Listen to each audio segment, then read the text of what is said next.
Hello and welcome to Marketing Edge on TV, Nigeria's leading initiative in the business of brand management and in the management of brand business. It is an awesome 30 minutes package that comprises brand news, brand in focus, and industry conversation, all in a mix, encompassing, thorough and in-depth, all aimed at promoting the brand idea. I am Oluwabukola Omani. Marketing Edge on TV, promoting the brand idea. Good to have you back. First on Marketing Edge on TV is brand news, where we bring you the latest developments around brands and in the field of marketing, advertising and communication in Nigeria and around the world.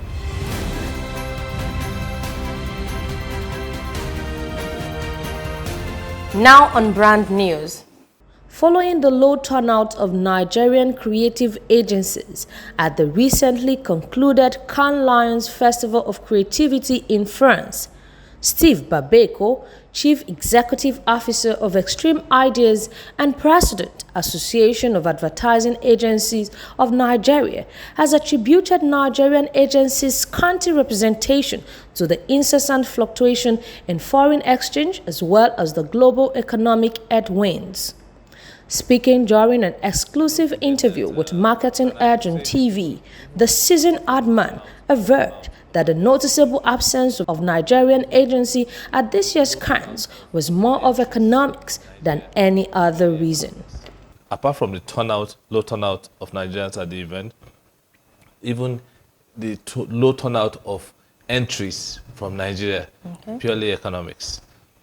And I'll give you an example. If there was a small agency in Estonia, small European country, right? That is like the size of Extreme Ideas.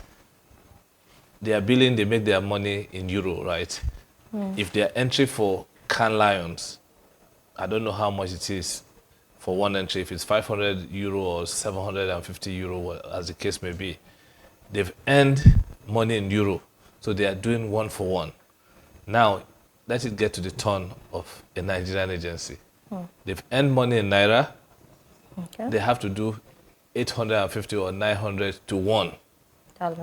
So you're already disenfranchised. And not to talk of the same, you see what the airline industry is even doing to us right now. We're paying more for tickets for the same journey, the same distance compared to our neighbors in West Africa.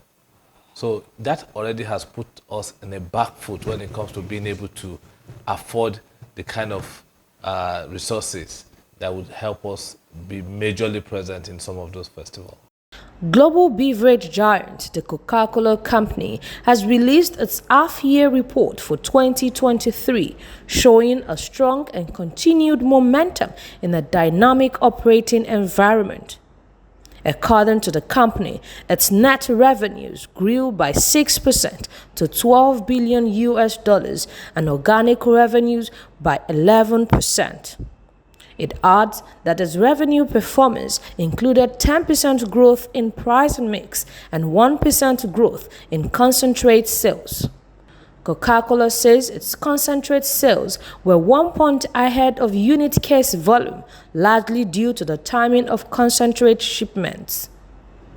The global beverage giant revealed that its operating margin was 20.1% versus 20.7% in the prior year, while comparable operating margin was 31.6% versus 30.7% in the prior year.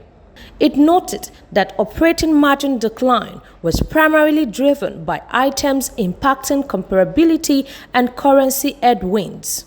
James Quincy, Chairman and CEO of the Coca-Cola Company, speaking on the company's growth, said, and I quote, "I am encouraged that our all-weather strategy, working together with our bottling partners, has delivered strong second quarter results." End of quote. The company gained value share in total non-alcoholic ready-to-drink beverages, while its EPS grew by 34% to $0.59 and comparable EPS grew 11% to $0.78. And Schumacher, Unilever CEO, has reiterated its determination to elevate product superiority to be top priority for the company. The CEO said this is amid modest margin growth in the first half of the financial year. The Unilever boss emphasized this while delivering his first address to investors since he took the leadership baton from Alan Job.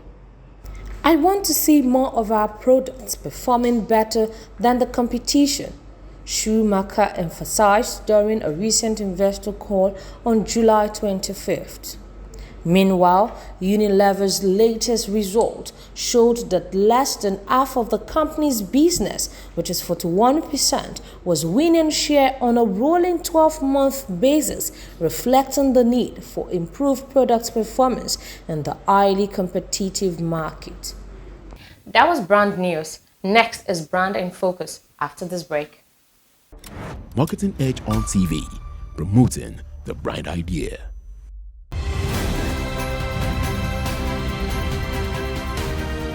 Now on Brand in Focus. Over the last 2 years and still counting have been a watershed moment for the tech world as some major innovations such as Meta was launched, with every brand from Apple, Microsoft and Google jumping on the Metaverse bandwagon for a slice of the potentially lucrative pie that an immersive 3D internet will bring. Thereafter, OpenAI broke the generative AI mold with the launch of ChatGPT, a new breed of chatbot with an uncanny ability to generate near-perfect human-like text. The fundamental questions and widespread debate within the business and marketing circle is, what do all this mean for the future of business and marketing? More importantly, where should marketers and businesses be hedging their bets? What are the potentials of Metaverse and AI on brands? When Metaverse appeared on the scene, every brand and business wanted in. With its non-fungible tokens, wearables and avatars, it had brands clamoring to offer their audiences an absolutely out-of-this-world experience. It promised immersive experience where there are avatars and games, wearables and digital tokens, especially to Gen Zs and the millennials who grew up playing online games. Games with rich imagery and fantasy, which makes them the perfect passengers to take on a trip to the metaverse. However, AI is a different ballgame altogether.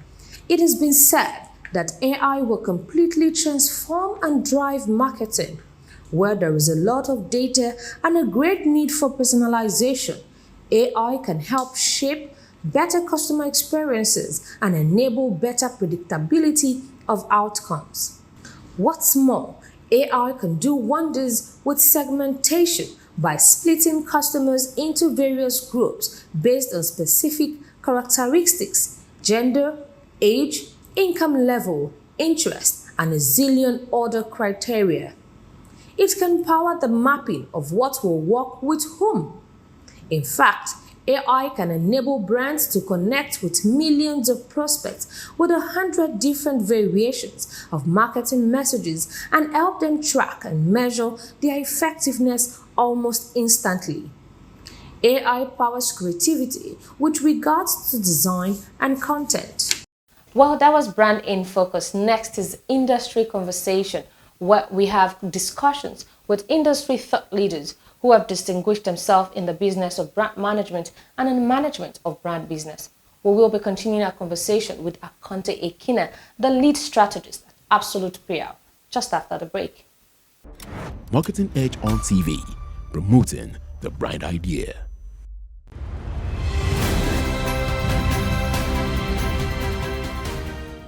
Going about that, I wanted to ask, the CVA, is it benchmark or role modeled against any awards in or outside Nigeria? Okay, so the first thing is that over the years, as a practitioner of communication, we've seen a lot of things. We see the Marketing Edge Award. We take our learnings from it. We see the POCT Award. We take our learnings from it. We see Oscar. We take our learning from it. But we say to ourselves, in all the markets, in the India market, in the US market. What do?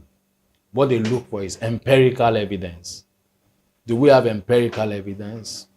To some extent, you can say, oh, my sales number gives me right to claim number one in the market. That's sales. But we are saying empirical evidence by consumer votes. Where do we stand? So we are looking around, we are studying other awards, we are seeing methodologies. But one thing we are holding on to is that technology has given us a breakthrough. Come and vote for your brand and get your brand validated. So we are learning from what we see in Oscar. We're learning from what we see from the people that have gone ahead of us to do awards, to see where the positives and the negatives.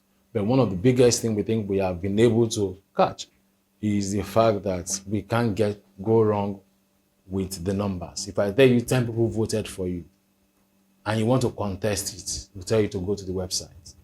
Okay, great. So I know that this year's CVA is the second edition. Yeah. But what would you describe as the impact of the award so far?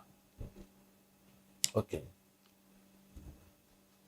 The idea is to raise conversation around consumer rights. Okay. So in the last 1 year, because we also added a radio program at the beginning of this year, in the last 1 year, we have stoked the conversation a little bit about consumer rights. We've been able to let people, because we see social media following, we see articles in the papers, we see social conversations, we see that there's increase. I get calls on my phone.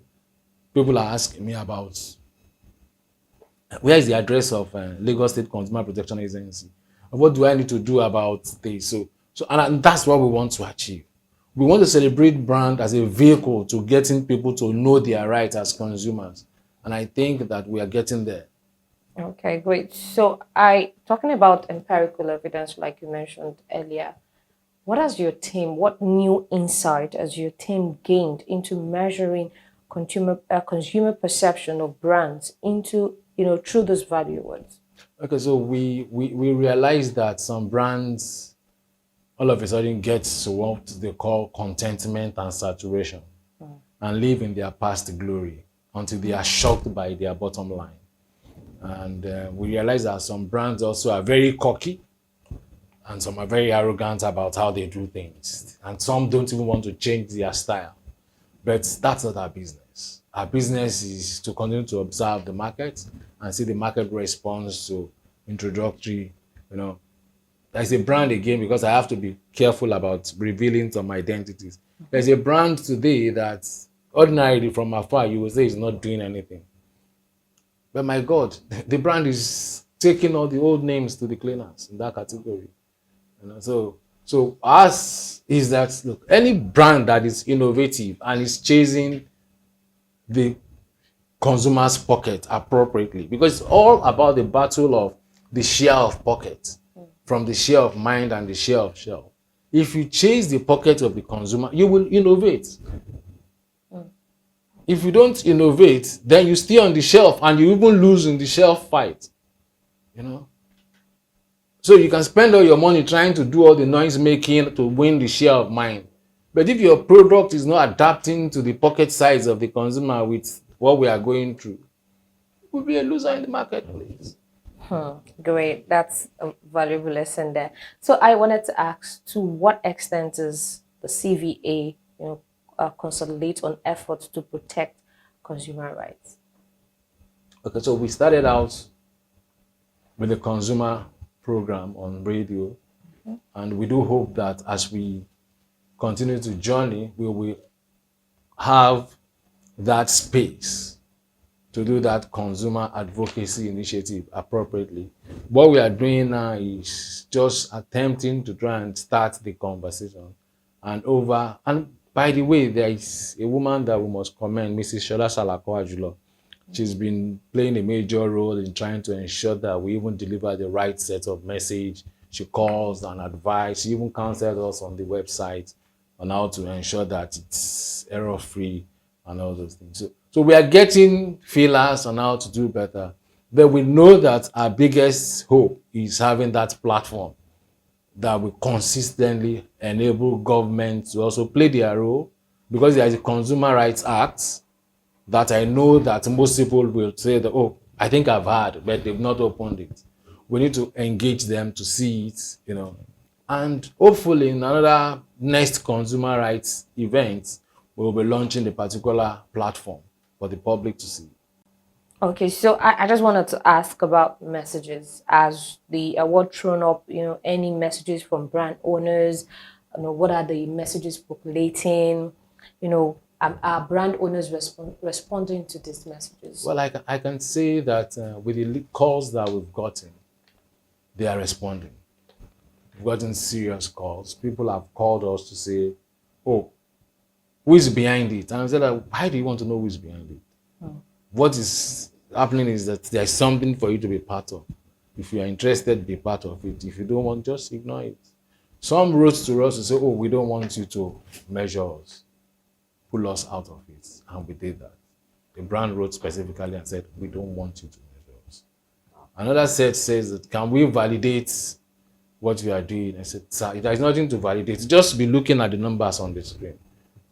Every morning, if you want to know if you are doing well, so we have insurance companies, we have banks, we have pension funds that have come. Of course, the banks are also very arrogant, but we don't care.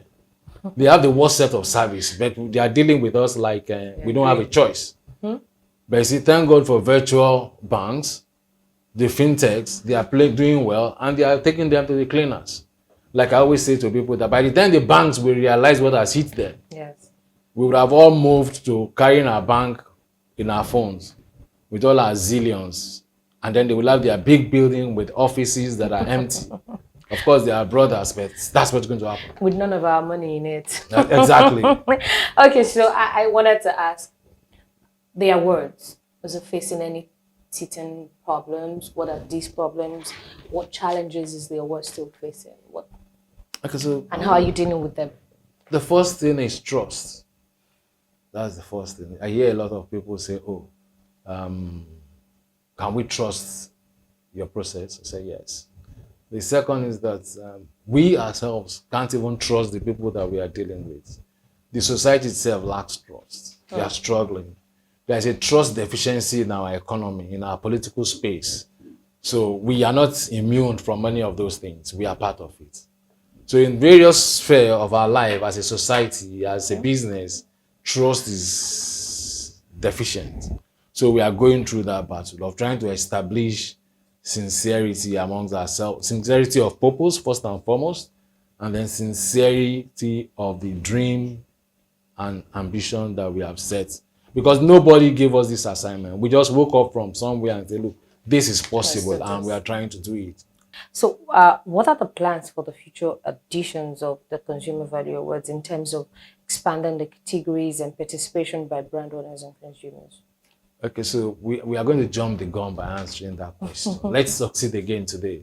But obviously, what we hope to achieve is get to a point where in this country, when you look around, you can easily say, oh, this brand is standing right for a reason, and consumers supported the brand. And there's always the need for us to say, look, some brands are very strong in the region. So we'll get to a situation where we'll say we have regional champions, in the north, in the south, in the east. Some brands are not meant to be everywhere in Nigeria, but they are doing well. One of the brands that came into the category is the mattress. Last year, we never had a category for mattress, but this year we have mattress. And two brands are really competing very well. Wow. And I said to myself, if these two brands are competing, maybe because they have always been the national brand. Because there are brands that I also know somewhere in the north that I thought that if we had gotten them nominated, they might perform to a good degree.